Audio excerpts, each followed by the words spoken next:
this period, maybe you are facing some threats, some fears, or you have a situation and story. Thank you very much, Maha, for having me. I think these are difficult times for women in Afghanistan. I do live abroad. I don't live inside Afghanistan, but we have a team of women working in Afghanistan with the TV that I work.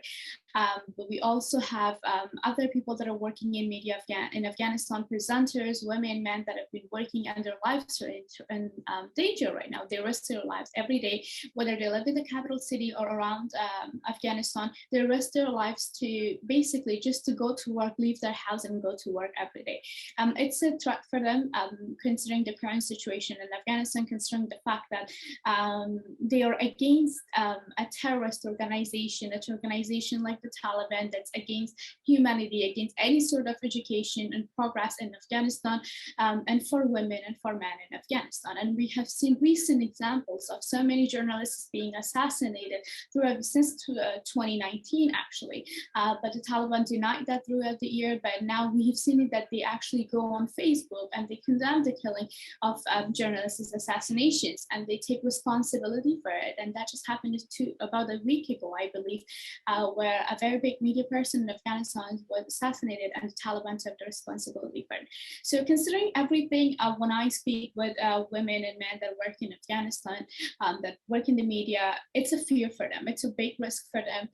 And this isn't a situation that's normal or comfortable to be in at all. What are the difficulties? Is it related to the gender, because they are females or women, or it's related mainly to the freedom of speech?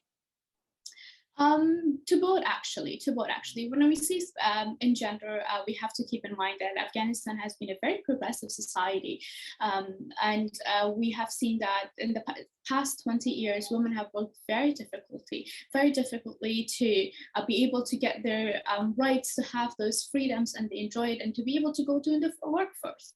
But now, after 20 years, we have seen a group of an organization like the Taliban that are in Afghanistan right now. They are obviously, we have seen that they're very oppressive towards women. We've seen the restrictions that they put on women in general, but we also have to keep in mind that isn't for women only here right now, but now it's for men as well. It's the freedom of the speech that's at risk in Afghanistan for everyone. I think now it's not the sense about gender anymore in Afghanistan, but it's about everyone. It's about anybody who's speaking the truth, anyone that uses their basic fundamental rights, such as freedom of the speech, to be able to sit in front of a camera and to state their opinion. That's something that the Taliban are against, and that's what the Afghan people that works in the media are facing right now. Do you face or did you face any kind of threat? No, I have not lived in Afghanistan. I live abroad. I work with the TV station from abroad.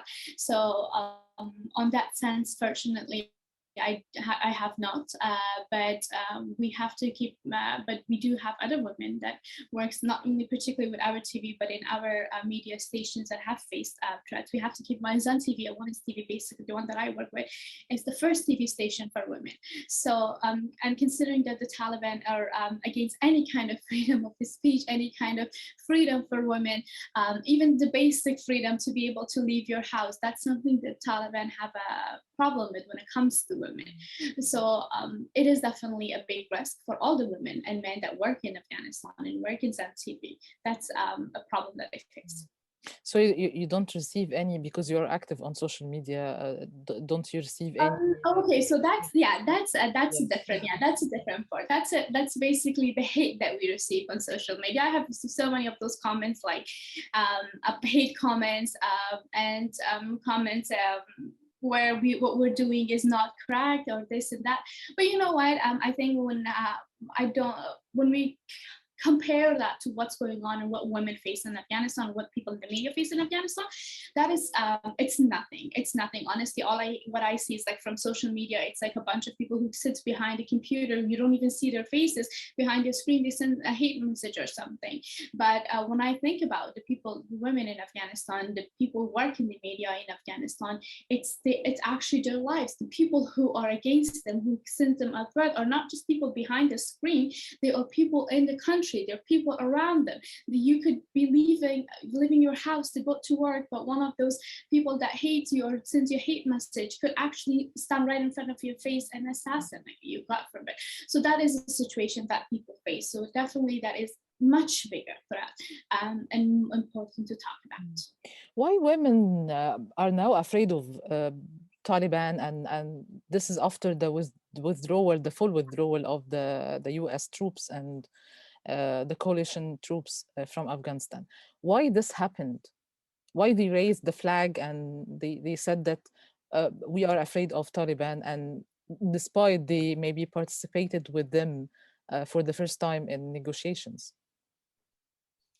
Okay, so why women are afraid of Taliban in Afghanistan? We have to start analyzing who Taliban are, what their aims are in Afghanistan, and what they look for.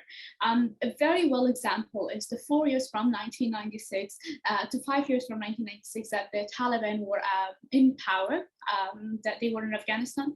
I'm too young to remember, I was not in Afghanistan at that time, but when we hear about for example, from my family members that lived there, from other people, from any women, basically, when you hear that, what time it was for women and how hard they were on women, how difficult were these restrictions, these laws that they put on women.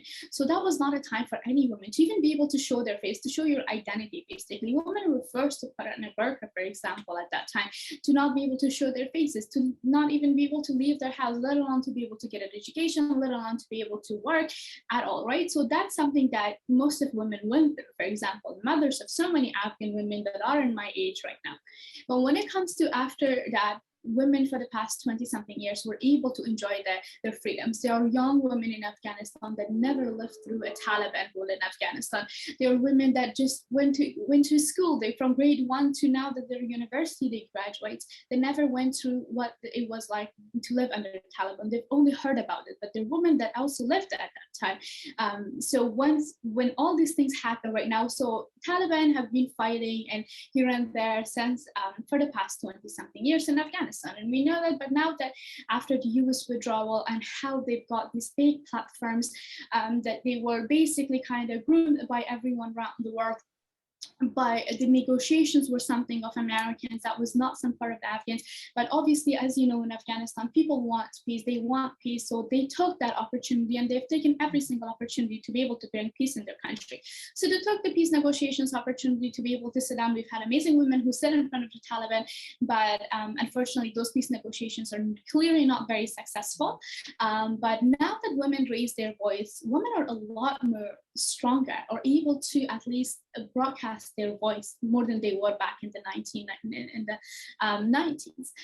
But now we see these women stand and they don't want what, for example, their mothers or their aunts went through, for those of them that never went through. And we see a woman who stand there against the Taliban and raise their voice, or women who don't want to live through that period anymore because Taliban do not bring any sort of success, any sort of peace in Afghanistan for the women, for the men. So obviously women took this opportunity to stand up and use their voice. There are amazing women in Afghanistan right now fighting, outside Afghanistan women fighting, raising their voices. We have seen a bunch of girls, young girls actually in Herat recently, like about 2 weeks ago, they took guns and they stood up and they're like, we will fight the Taliban. We won't let you burn down our schools. We won't let you make us prisoners in their own homes. So these are what women have been able to do. Do you remember one story that affected your life, or maybe it was so strong from a young girl or from a lady who spoke to you, maybe? Yeah, so many of that interactions. I think once we were working on a program for women, for Afghan women. It was an empowerment program, basically, where we had this panel where we had so many women from around the country. So from most countries, we've had one woman, around like 10 women on one program, and we spoke about what women empowerment meant for women around the world. And I remember the comments and stuff that I've received from young girls, and someone was there. I don't know which country she was from, but she reached out personally and said that how amazing it was for her for the first time as an Afghan and living in the diaspora to be able to make, see amazing women in Afghanistan right now. Her entire image of women in Afghanistan has changed throughout what she has been able to see from inside Afghanistan through our digital programs.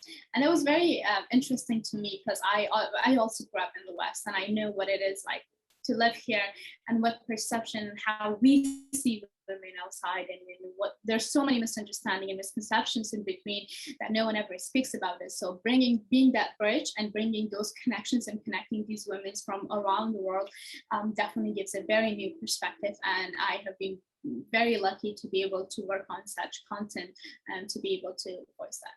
And what are their big dreams? That's a very good question. What From is what the I big know, from everywhere that I have seen, the big dream of, to be honest, every single Afghan is to be able to live in a peaceful country, to be able to end the war, to be able to see that there is no more oppression, there is no more war, there is no more hunger, there are no more issues that comes with the war in a country like that. That's a very main issue.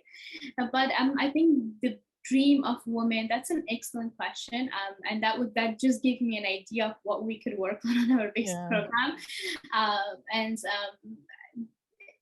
To be honest, having basic freedom has always been something that I have seen around, something that I have seen from videos, that I have seen from what we've spoken with our presenters, that they've done shows like that. It always comes to fundamental and basic rights for women to be able to enjoy. And what is your big dream now? Do you prefer to go to Afghanistan one day? I would love to. I would love to. I love Afghanistan so much with all my heart and my soul. I would love to be able to go to Afghanistan, to be able to walk on the streets of every province of my country, to be able to interact with people, I said, honestly, I don't know any other Afghan in my life that if you ask them what's your big dream, that they say anything, right? As in, I want Afghanistan to be peaceful. My big dream definitely is my only wish for people in Afghanistan to be able to live in peace, and no longer people have to live their motherland, their country that they love so much out of the fear of their life.